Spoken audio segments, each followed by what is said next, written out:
నాకు మాత్రం ఆదాయం లేదు. ఇలా ఈ ప్రపంచం మొత్తం నాతోనే అనుసంధానం చేయబడి ఉంది. నేను పంట పండించడం ఆపిన రోజున ఈ ప్రపంచ గమనం మొత్తం స్తంభించిపోతుంది. 6 నెలల పంటలో నా కంటికి కునుకు ఉండదు. వాన వస్తేనేమో వరదలో పంట కొట్టుకుపోతే నా ప్రాణాలు దిగజారిపోవడం, గాలితో నష్టం, నీరు లేనిచో మొక్కకు మరణం, రేయి పగలు తేడా లేకుండా విష సర్పాలలో తిరుగుతూ అప్పుల బారిన పడి నా భార్య పుస్తలు తాకెట్టుగా ఉంచినా కూడా అవి వివిధ రకాల మందులు, ఎరువుల ధరల దాటికి నష్టానికి తట్టుకోలేక మేము ప్రాణం తీసుకుంటున్నాం. అయినా సరే గుండెల్లో నమ్మకంతో మళ్ళీ పండిద్దామని తల్లి 9 నెలలు బిడ్డను మోసినట్టుగా మళ్ళీ 6 నెలలు మోసి మీకు ఆహారం అందిస్తున్నాను.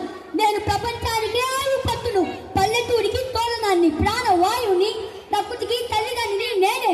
అలాంటి నాకు ఎక్కడికి వెళ్ళినా విలువ ఇవ్వకపోగా చిన్న చూపు చూసిన తొండంలో నాకు కడుపు మండే. నేను పంట పండించడం ఆపిన రోజున సకల జీవరాశి పంచపక్ష పరమాన్నములు తినగలరా?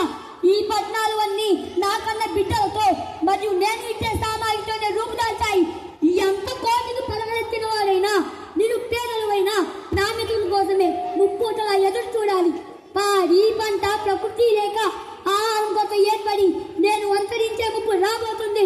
అప్పుడు మీ ఉద్యోగాల ఆదాయం, ఆ కల్తీ ఆహారం, ఆసుపత్రి మందులు కొనుగోలుకే సరిపోయి పంట చేలో బీడి సీసాలు, ప్లాస్టిక్ వ్యర్థాలు మాత్రమే ఉంటాయి. అదే విపరీతంగా జరగబోతుంది. తస్మాత్ జాగ్రత్త. ఈ యువతను ప్రకృతి బాధగా మార్చే శక్తి కేవలం ఒక్క పాఠశాలకు, కళాశాలకు, ప్రభుత్వానికి మాత్రమే ఉండే. విద్యతో పాటు వ్యవసాయం నేర్పాలి. చెట్టు లేని ఇంట పన్ను కట్టాలి అనే నియమం ప్రభుత్వం తేవాలి. ప్రాణాలకు తెగించి దేశాన్ని కాపాడే జవాన్కి జీతం ఇస్తుంది ప్రభుత్వం. అలాగే కష్టాల కడలిలో పిడుగులలో తిరుగుతూ ఒక సమర యోధుడుగా ప్రాణాలకు తెగించి మీకు ఆహారం అందిస్తున్నాను. నేను ఏ ప్రాంతాలకు వెళ్ళినా నాకు విలువనిచ్చి పెద్దపీట వేసి జీతం ఇవ్వాలి అని కోరుకుంటున్నాను. ఏనాడు పుట్టిందో ఈ ప్రపంచం, ఆనాటి నుంచి ఎన్ని ఒడిదుడుకులు ఎదురైనా సరే ఆహారం అందిస్తూనే ఉన్నాను. నేను రైతు బిడ్డనైనందుకు చాలా గర్విస్తున్నాను. ప్రపంచంలో ఉన్న ప్రాణదాతలే